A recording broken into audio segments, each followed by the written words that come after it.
go to get on the agenda. Okay. So, Kevin, thank you so much for coming. Thank you. It is a pleasure to be here. And I feel a little inadequate when I think of some of the expertise that's in this room. And it's great to see it all gathered, though, in one room. And I understand that that's a unique situation in itself. So those of you who have traveled, obviously, some distance to come here, thank you very much for taking the time out of your schedules.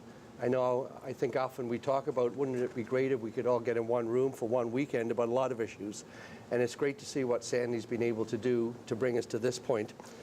Because this event brings together experts like yourselves to develop best care practices for complex chronic pain diseases in children and youth.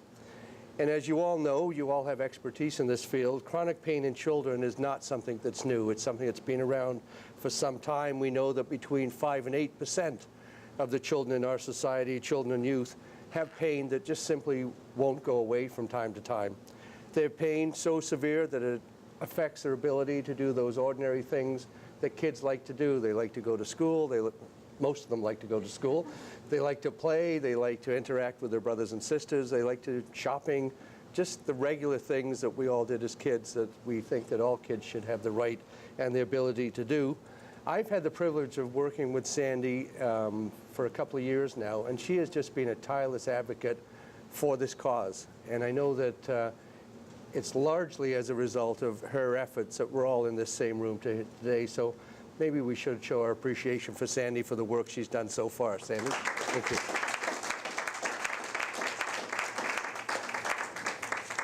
Today I know I've learned a lot as a politician from my interaction with some of the families, particularly the Mills family in Brooklyn. Was simply EDS was something I just didn't know existed.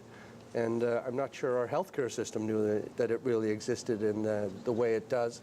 We've been able to I think we've been able to make a little bit of progress of bringing the issue to the agenda. We've got a long way to go, but I think we've at least made those first steps, that we've made the government of Ontario aware that there are some issues that need to be dealt with that in the past have simply been ignored. Early this year, Sandy came to my office and showed some of the programs that the foundation's created. And I'm constantly amazed at the work that Sandy's been able to do in such a short time, excuse me, after receiving a Trillium grant, after receiving foundation money. The Trillium grant's very specific, and that's not actually a grant from the government. A lot of people mistake the Trillium grant as being a grant that comes from the government of Ontario.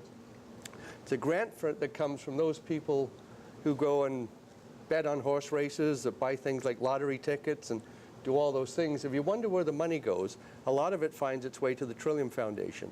And that money is not awarded by the government. That money is awarded by a group of people in the community that sit as a sort of assessment committee. And as you can imagine, there's a number of applications for that money. There's a number of people that would like to get their hands on that money to do some wonderful things, but only a select few are picked. And they're not picked by politicians like myself. They're not picked by bureaucrats at Queen's Park. They're picked by ordinary people in the community that sit on these committees, and they assess all the applications. So when you're picked to receive a Trillium grant, I think it says something very, very special, that the community supports what you do, that the community knows you're capable of doing more. The community also recognizes there's a lack of resources, and if they're able to help in some way through the foundation.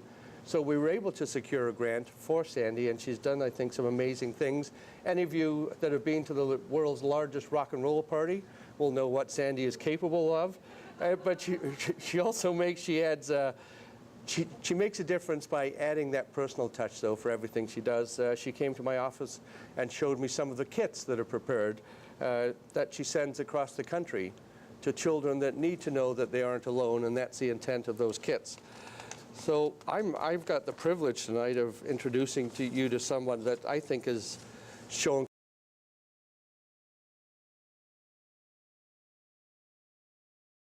and youth that have come to our attention.